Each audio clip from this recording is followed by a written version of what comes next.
Hello friends, स्वागत है आप लोगों को अपने ही यूट्यूब चैनल नीलमणि स्टडी पॉइंट में। दोस्तों, अगर आप लोग इंटरमीडिएट परीक्षा की तैयारी कर रहे हैं तो इसके बेहतर तैयारी के लिए हमारे चैनल को ज़रूर सब्सक्राइब करें और पास वाले घंटी को प्रेस भी कर दें ताकि जो भी वीडियो को हम अपलोड करें उसका नोटिफिकेशन आप तक सबसे पहले पहुँचे।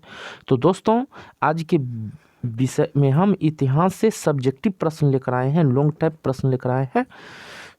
ये प्रश्न काफ़ी महत्वपूर्ण है दोस्तों। तो चलिए दोस्तों, इस वीडियो को शुरू करेंगे हम। तो दोस्तों, प्रश्न 1 है दोस्तों, पुरातत्व से आप क्या समझते हैं? दोस्तों, काफ़ी महत्वपूर्ण प्रश्न है, VVI बोर्ड मॉडल प्रश्न है कि पुरातत्व से आप क्या समझते हैं। तो दोस्तों, आप लोग जानते ही हैं कि पुरातत्व क्या है। तो ज़मीन के अंदर में जितनी सामग्री दोस्तों गड़ा रहता है, उत्खनन के माध्यम से खोदने पर मिलता है, तो दोस्तों उसे वह सब सामान जो है, सामग्री जो है, पुरातत्व के श्रेणी में आता है। तो दोस्तों, ये काफ़ी महत्वपूर्ण प्रश्न है कि ज़मीन के अंदर से प्राप्त सामग्री पुरातत्व की श्रेणी में आती है।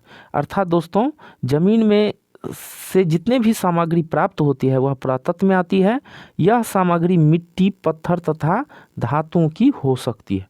तो दोस्तों, जैसे प्राचीन काल में गांव सब ध्वस्त हो गया था और उत्खनन के माध्यम से मिट्टी की सामग्री भी मिलती है।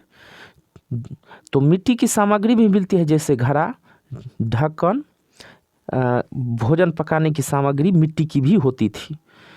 तो यह सामग्री जो है धरती से मिलने वाली दोस्तों, वह मिट्टी की भी हो सकती है, पत्थर की भी हो सकती है और धातुओं की भी हो सकती है, जैसे लोहा, तांबा, कांसा इत्यादि की भी हो सकती है।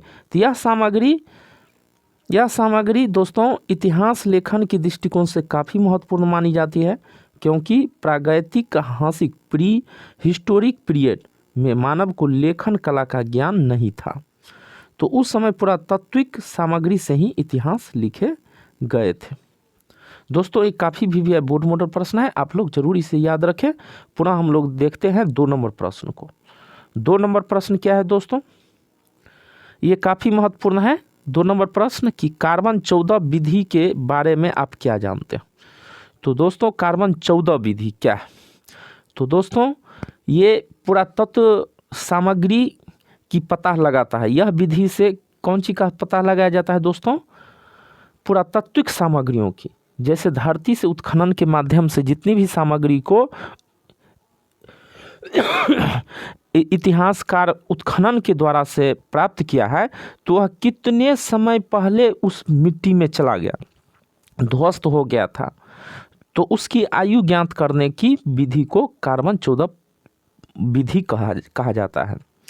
तो दोस्तों, जैसे वृक्ष है और भूकंप के माध्यम से वह धरती के अंदर चला गया, और वह कितने दिन पहले, तो वही कोयला बन जाता है, तो वह कितने दिन पहले धरती के अंदर चला गया था, तो कार्बन 14 की विधि से उसको पता लगाया जाता है उसके आयु की। तो दोस्तों, कार्बन 14 विधि पुरातात्विक सामग्री की आयु ज्ञात करने की आधुनिक विधि है, मान नया विधि है दोस्तों।